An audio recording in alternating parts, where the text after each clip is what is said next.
Wow! Mapapa-only rice tayo ngayon. Lipat na natin sa ating bowl, guys.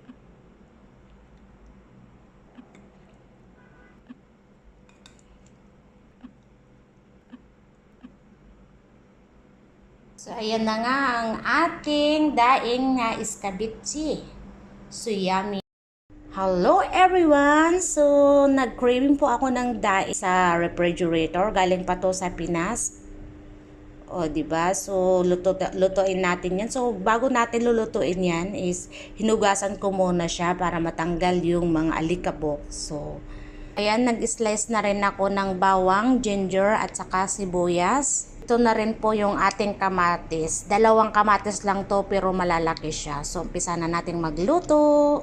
So, ayan, lagyan muna natin ng oil kasi bago natin siya escabeche, iprito muna natin yung daing na tilapia. So, ayan guys, mainit na siya. Pwede na natin ilagay yung tilapia. Daing na tilapia.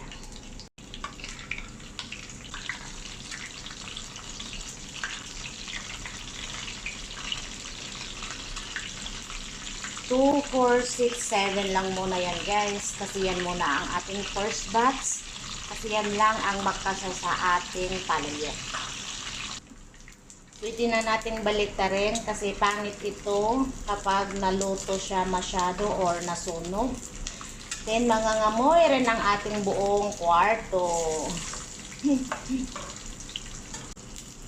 So ayan guys, luto ng ating first batch. Lagyan na natin ang second batch.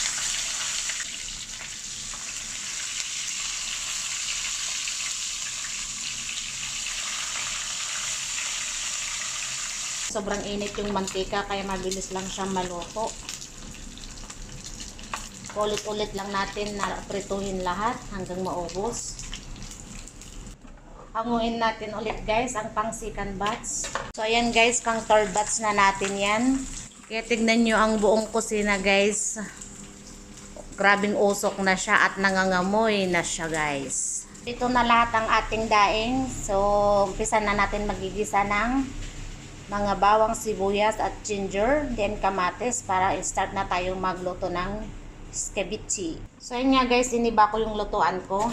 Kasi kung magigisa ako, gusto ko yung malaking kaldero para hindi siya mantika para magkisa tayo. Ayaw kong gamitin yung mantika na pinangprituhan ko ng daing guys kasi nasunog na yung mantika nun. So mainit ng ating mantika. Ilagay na natin tong ginger natin. Sabay na rin natin itong ating bawang.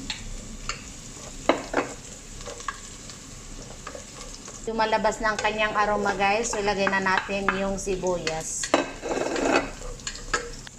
So, naluto na ang sibuyas. Lagay na natin yung kamatis. Yung kamatis guys, lagyan na natin ng pampalasa, paminta. Saka natin yan paghalo-haloin. Takpan mo natin guys para maluto yung kamatis.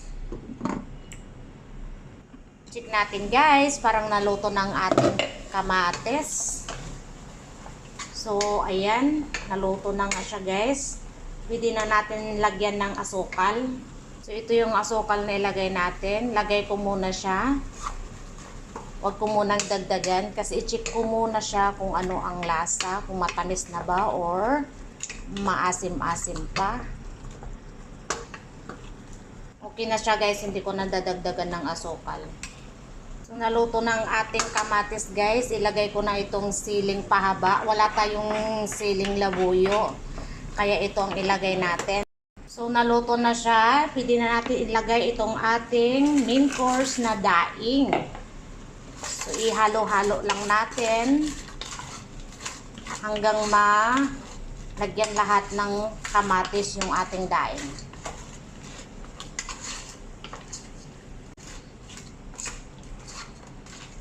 Wow! Mapapa-only rice tayo ngayon. So yan guys, naluto na siya. Lipat na natin sa ating bowl guys.